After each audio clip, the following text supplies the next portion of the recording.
Hey you, do you like movies? Do you like talking about movies? Do you like listening to somebody else that you don't know talk about movies? Well, then you might be in the right place.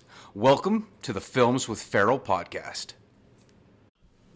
Ladies and gentlemen, boys and girls, thank you so much for joining me for episode 1 of the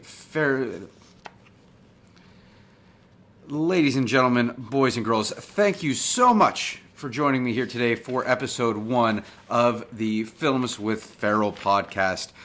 For those of you that aren't familiar, Films with Ferrell is sponsored by Harry's Hemorrhoid Cream. If you need some num-num for your bum-bum, Harry's Hemorrhoid Cream. Really excited for you guys to be here on this journey with me as we get started in the podcast space, reviewing films. Just a little bit about me and I guess why I wanted to go about this podcast. I feel as though my background has given me enough information to at least talk fluently about movies. I believe it was a B- during my history of motion pictures film class in college. Co-starred in a few college films as well back in my day. Pretty famous YouTube channel. You may have heard of me, may have seen one of my videos, over 20,000 views in the period of 15 years. But hey, who is counting? Numerous acting as well as improv classes as well, and just a lover of films. While other kids were watching the Disney Channel, my parents thought it was a good idea to, buy me Caddyshack, buy me Animal House, and expose me to those movies at a very early age. Just a, big lover of film, lover of movie quotes, lover of anything on that silver screen, whether it be movies, television, Netflix, Hulu, Amazon, in theaters, straight to DVD. Just really love talking about movies and love just the entertainment industry in general. So hoping to kind of take some of that background, talk, just really get in there and talk about these movies. Hopefully, some recommendations, maybe some movies that you have seen, maybe some movies you haven't seen. But, during our time together here, really looking forward to just talking movies, talking shop, really just kind of allowing you, the viewer, the one, the two, the three of you maybe that aren't related to me, to get out there, maybe go check out some movies you haven't previously seen, enjoy it, get inside of the discussion, and just get after it. So I'm scrolling through Hulu on a Saturday night during quarantine, not really much going on, and stumble upon the movie that we will be talking about here today. Movie came out in 2015. It is a type of horror movies, also a comedy, also a fantasy, horror, thriller. It's a lot of great things rolled into one. Again, 2015, directed by Todd Strauss-Olson. It is the movie titled The Final Girls. A lot of great actors actually in this movie as well. You will see Thomas Middleditch from Silicon Valley, Adam Devine from Workaholics, Mylon Ackerman from The Watchmen, Heartbreak Kid, to throw out a random Ben Stiller movie that she's in, and Taissa Farmiga from the American Horror Story movies as well. Just a really solid cast, just naming 4 of the star-studded cast that is out there. Really wasn't sure what I was getting myself into when I watched the trailer, but it was enough to actually kind of hook me in.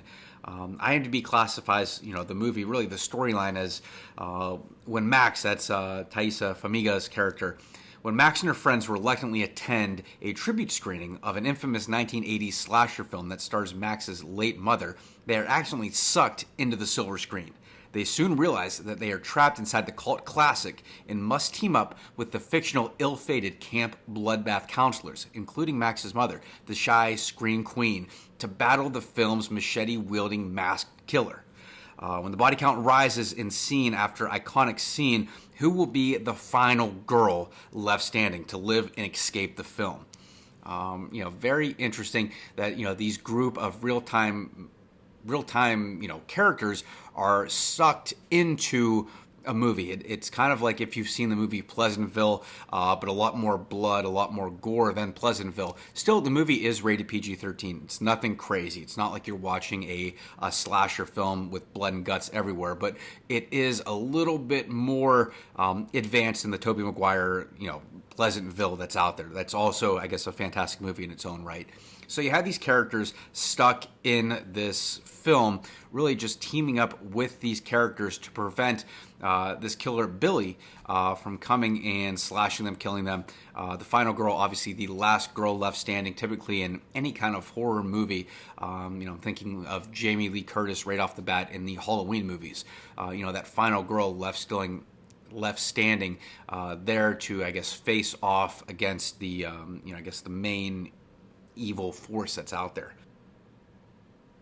So before we dive too much deeper here, we will be taking a 10-second break to allow for commercials inside the Films with Ferrell podcast. Harry's Hemorrhoid Cream. A blown-out gasket is far from fantastic. Harry's Hemorrhoid Cream. Not available in stores. So now is a good point to really just bring up the fact that moving forward, we will probably be talking about a couple spoilers. We're not going to go fully in depth into the movie, into the full plot. I would encourage you, it's about an hour and a half movie. Strongly recommend maybe hitting the pause button on this podcast, going to watch this movie if you haven't already, coming back, hitting resume, and then we can just get after it actually talking about the movie, the ins and outs.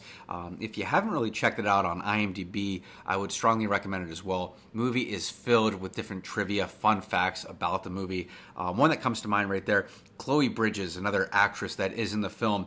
Her and Adam Devine are actually engaged. They met on the set of this movie.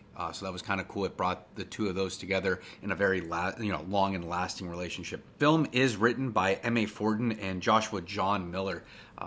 Something that was interesting here as well, and it really ties into why I love this movie so much is, Joshua John Miller wrote this movie in a way of dealing with his dad's death. His dad, Jason Miller, who starred in the movie The Exorcist in 1973. He wrote it just as a way to come to grips with still seeing your father in a movie, but also saying goodbye to your father at the same time.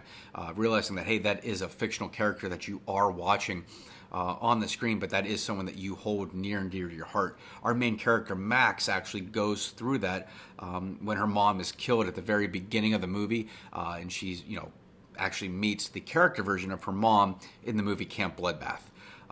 Inside of the actual final girl. So pretty interesting. I know director Todd Strauss-Olson even, I guess his father had passed away a couple months before even receiving the script. So it was near and dear to his heart as well. Just kind of, playing on that, child and parent relationship, losing a loved one, coming to grips, with that loved one's passing, but still,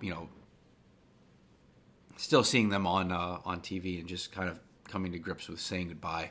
And that's why I think that this film really kind of stuck out to me. I really think, the whole parent and child dynamic is what really made this movie so memorable to me.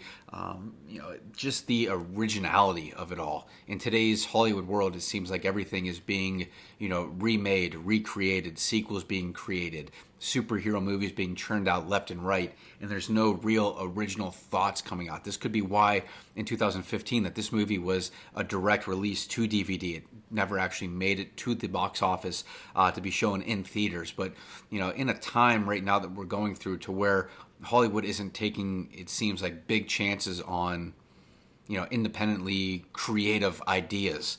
I thought this movie just stands out and then some. I mean, what an original piece of work. Here you have, Joshua John Miller, the co-writer, really just him saying goodbye to his father in a totally different way, written through the voices of Max Cartwright saying goodbye to her mother in the screen. I really just thought that was something special that I had never seen in a movie before, and that's really what kind of stood out to me, why I chose this as my first podcast to actually talk about, just because of the originality of it all. Again, nothing I've really seen before just sticking out. It's like, just wow. And to really look, much deeper than the plot, actually understand, what was going through the writer's mind as they were writing with it, kind of seeing that whole personal touch that comes into play. Another interesting fact about this movie, as I mentioned earlier, it is rated PG-13. I think they only, swear once. They might, they swear more than once, but I think they only say fuck one time, meeting the PG-13 guidelines there, I believe. But, really just making this movie PG-13 as opposed to being rated R. I mean, for those of you that know, movies, when you rate something R, you allow for so much more. You allow for more gore, more blood, more curse words, more nudity, more everything. And really, a lot could get taken away from the story when you are adding a lot of aspects of gore, a lot of aspects of just language, nudity. You kind of lose sight of the ultimate message of the story. And that's, I think there was a little bit of fighting back and forth, but the studio ultimately had said they wanted this movie at a PG-13 level. I think it fits perfectly. Just, again, it has that story right there. It's a better tone. It's just overall a better, more developed movie when you're not seeing, Billy, the main character, just slashing people's heads off, blood and guts just smearing everywhere. You can't actually follow the story and appreciate the story between the mother and the daughter, a lot more. Really why it stuck out to me so much. But something I also found was cool is like this movie is just riddled with different Easter eggs pertaining to old horror movies. Most notably, this has Friday the 13th written all over it. From actually taking place at a camp. Instead of Camp Crystal Lake, you have Camp Bloodbath. The camp's actual name isn't Camp Bloodbath, but the fictitious movie is. You have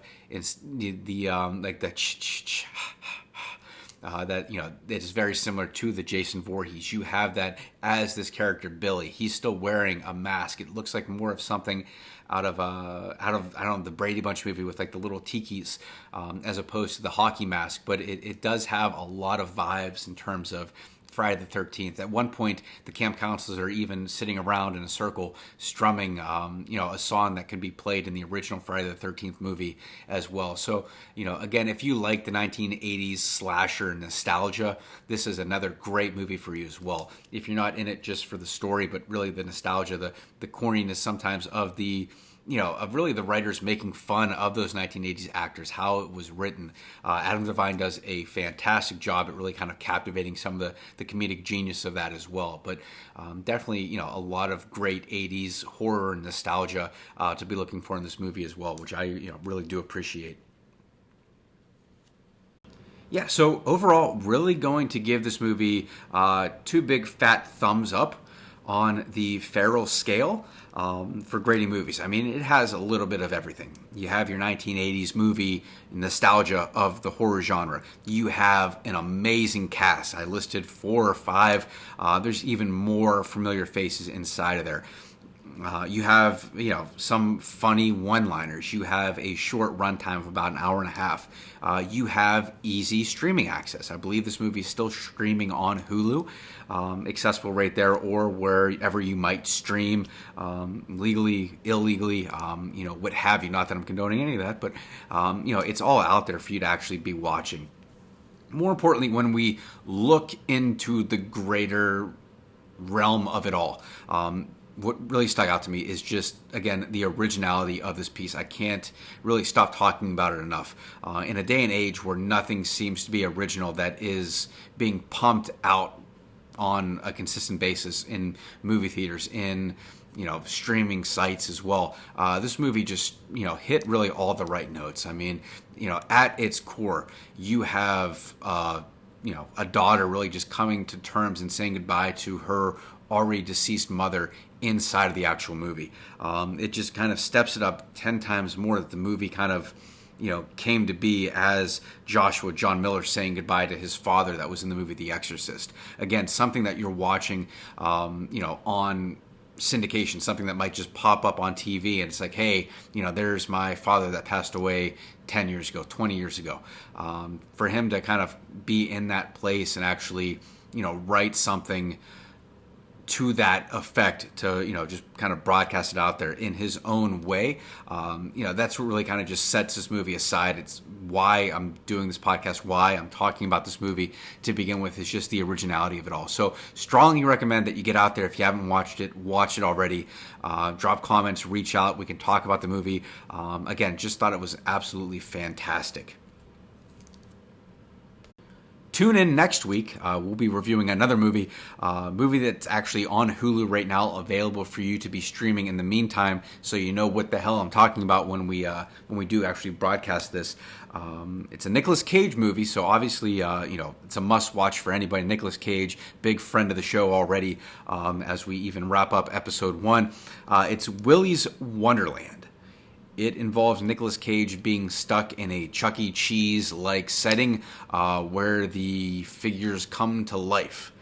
And if that gives you anything, Chuck E. Cheese, figures coming to life, and Nicolas Cage, it has the recipe to go one of two ways. So if it's something that you're interested in, if you do love good Nicolas Cage movies, if you love bad Nicolas Cage movies, if you love Nicolas Cage, if you love movies, again, check it out and tune in next week. Again, big shout out to the sponsor, Harry's Hemorrhoid Cream. A dabble day will keep the pus at bay. Harry's Hemorrhoid Cream. You folks have a good day.